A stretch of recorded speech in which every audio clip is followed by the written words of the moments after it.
राज्यातील 100 दिवसीय कार्यालयीन अहवाल कार्यक्रम उपमुख्यमंत्री अजित पवार यांच्या हस्ते संपन्न झालाय।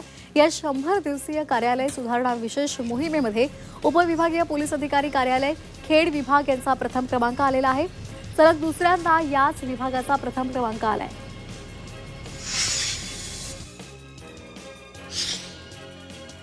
सहकार भारतीचे संस्थापक सदस्य सतीश मराठे यांची राष्ट्रीय कृषी आणि ग्रामीण विकास बँकेच्या संचालकपदी नियुक्ती झाली आहे। बँकिंग, सहकार आणि ग्रामीण विकास क्षेत्रातील सतीश मराठे यांचा प्रदीर्घ अनुभव लक्षात घेता बँकेच्या संचालकपदी त्यांची नियुक्ती झाली आहे। त्यामुळे आता ग्रामीण अर्थव्यवस्था, कृषी विकास आणि सहकार चळवळीला गती मिळणार आहे।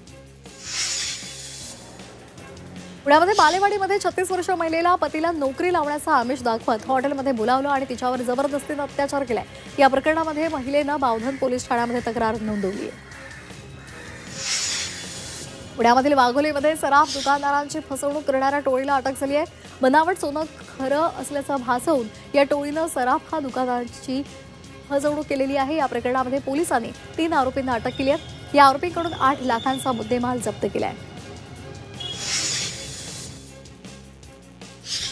पुण्यामध्ये बाणेरमध्ये गांजा प्रकरणामध्ये कारवाई झालेली आहे। या प्रकरणी पोलिसांनी 2 आरोपींना अटक केली आहे। या आरोपींकडून 3.5 किलो गांजा जप्त केलाय। अंमली पदार्थ विरोधी मोहिमेला गती देण्यात आलेली आहे आणि बाणेर पोलिसांनी ही कारवाई केली आहे। पावसाने विश्रांती घेतल्यानंतर गंगापूर धरणातून सुरू असलेला पाण्याचा विसर्ग आता थांबलेला आहे।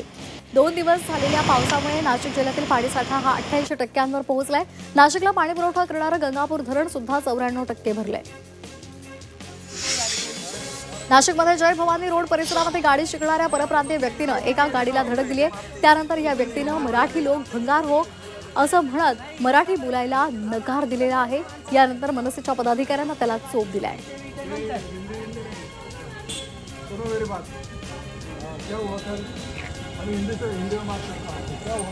छत्रपती संभाजीनगरमधील मराठवाडा विद्यापीठानं PhD प्रवेशासाठी घेतलेल्या पेट परीक्षेला वर्ष आता होत आले।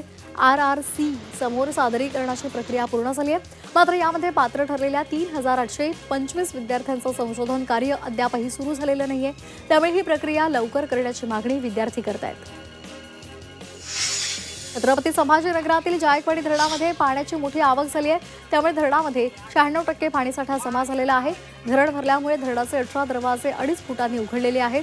धरणातून 74,160 क्युसेकनं विसर्ग सुरू आहे।